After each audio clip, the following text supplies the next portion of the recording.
boxes Chaz in as a three-point shooter. How do you evaluate his ability to drive and score at the rim, and how much do you want more of that from him? We do, and we talk about him, one, the way he's being guarded, what's going to be available to him. And that's part of our job as coaches, to let him know what part of the course he's going to be able to attack in situations where he's going to catch the ball most of the time. And but obviously everything his game is set up with the fact he's such a terrific shooter. But I think what he's learning is that space that he's getting from and it's important his teammates screen to get him some space, but he's got to be ready to take advantage of that right away, as opposed to maybe stringing it out, and I think he's getting better there. And with that, when they start, those gaps close up quicker, he's going to have to be able to use his acceleration to get through those gaps quicker. What do you guys need to be able to do to get off to a little bit quicker starts offensively? Well, you know what?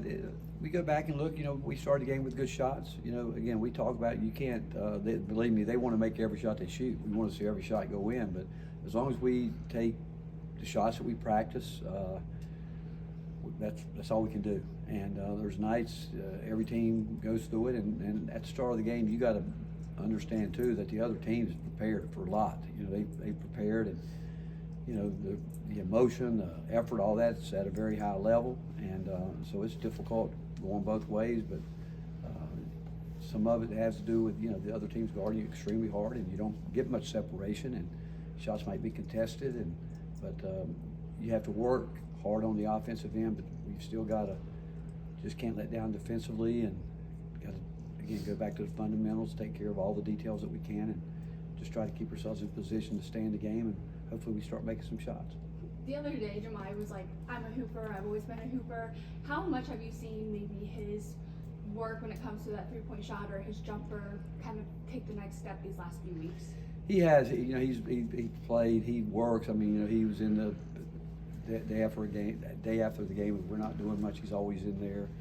He's a guy that will come back and night. He knows what he needs to do. He's matured as a player to where he understands his routine, what he needs to do, what he's got to do to stay locked into those things. And he's no different than any other player. Every game's going to be different for him. They got to adjust.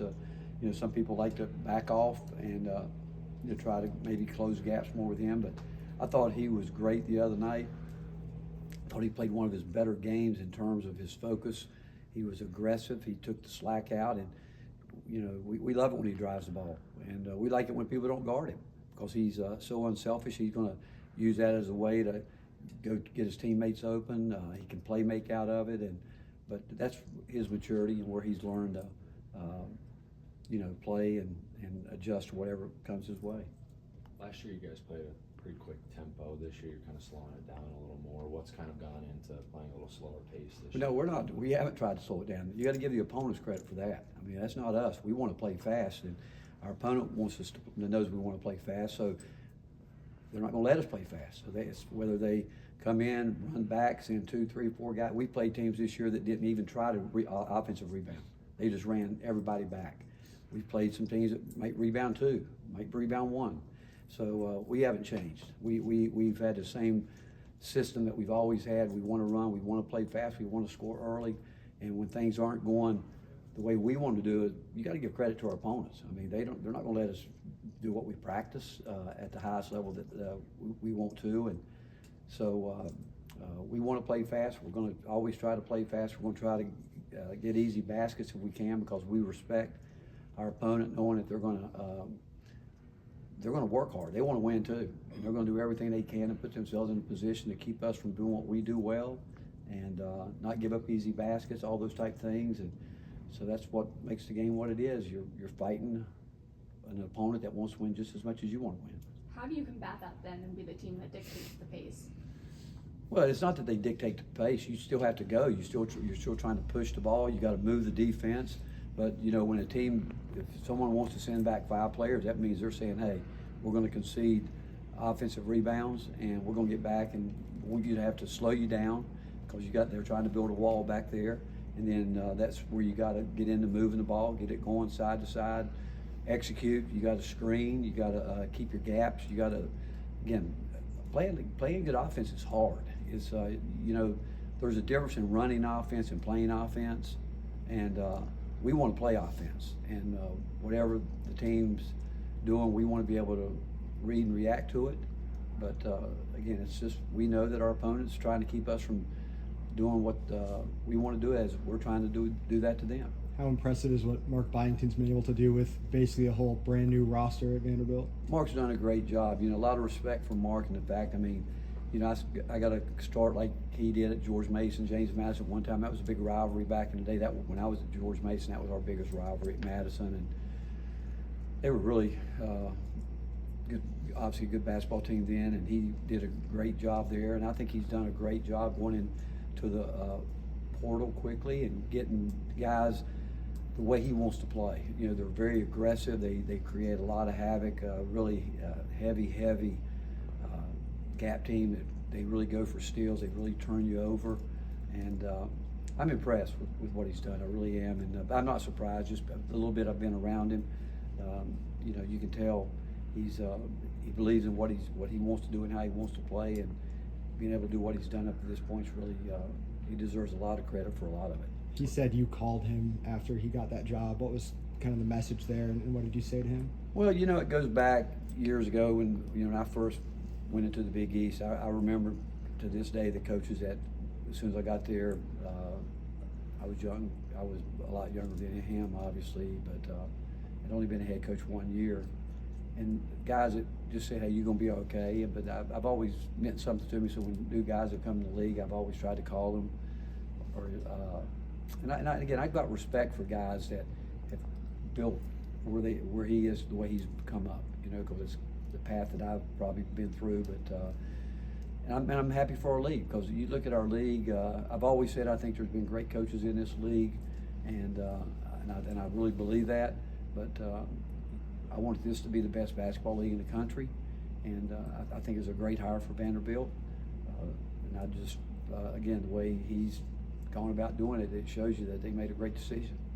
How much have your assistants just really helped you pull this team together this season, from Coach Gainey, GAs, GP, just really working behind the scenes at practice? Can you kind of share what those guys have done to help pull this team and push them into the right direction? You know, that's a great question, because they do.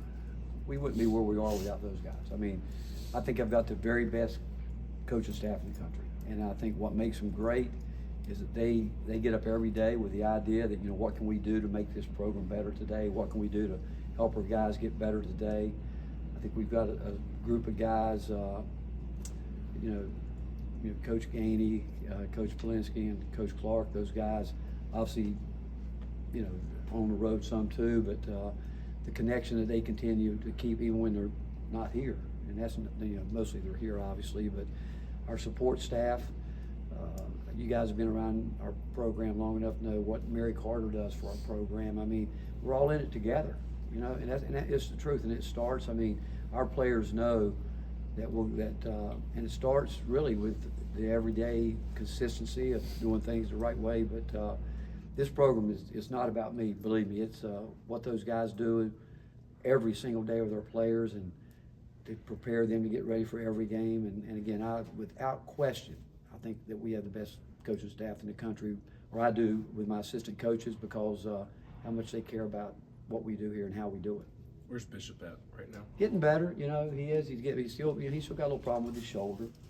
You know, that as does Cade. When you get hit like that, it can take some time. But you know, Bishop's tough. He's tough. He's going to he'll figure it out. But we're going to need him. I keep saying that to you all. I need him. I don't know when and where. We need him because of where we are, and as long as he'll continue to work. And again, we don't worry one bit about his competitive spirit or his toughness. It's just, again, him learning how to do what we need to do, and him at this level, and he'll get there. There's no question he will. Outside of just getting healthy, where would you like to see Bishop progress this season? Understand it. I mean, you know, he's our system. You know, he's coming in where, you know, there's a lot of older guys, and it's always a major jump, but it's not easy having to go against Zakai Ziegler and Jordan Gainey. Guys have played a lot, and you know, it's a learning curve that takes place. Really, when you're talking about, he spent most all summer trying to really learn the point, which is without question the hardest position on the court. But he's learning. There's a whole lot more to it, and like every young player, there's just so much more to it than they can imagine. But he hasn't backed away from it. Some of it has to do with young guys breaking habits. Some of it has to do with rewiring your mind in terms of, you know, this is how I did play, but this is how we play. All that comes into it. But his attitude and the way he goes about it, he's what this program's about. You guys are going from playing one of the tallest teams in the nation to one of the smallest size-wise teams in the nation. What kind of challenges does that present when you're facing contrasting sizes in back-to-back games? Well, what it does, every game we talk about, it takes on its own, you know, personality, takes on its own challenge, and they play really hard. They play really hard. They're quick, they're fast, aggressive, and they're going to battle. I mean, there's a lot of different ways to play this game. What we were talking about earlier, they know how they want to play. They know what they need to do. They'll have a game plan. We'll have to have our game plan, and then it gets down to you have to execute it, knowing that I think both teams have a great deal of respect. In this league, I think everybody's got a great deal of respect for this league, and knowing that night in and night out, you got to be ready to go, or it won't turn out well for you. Thanks, Coach.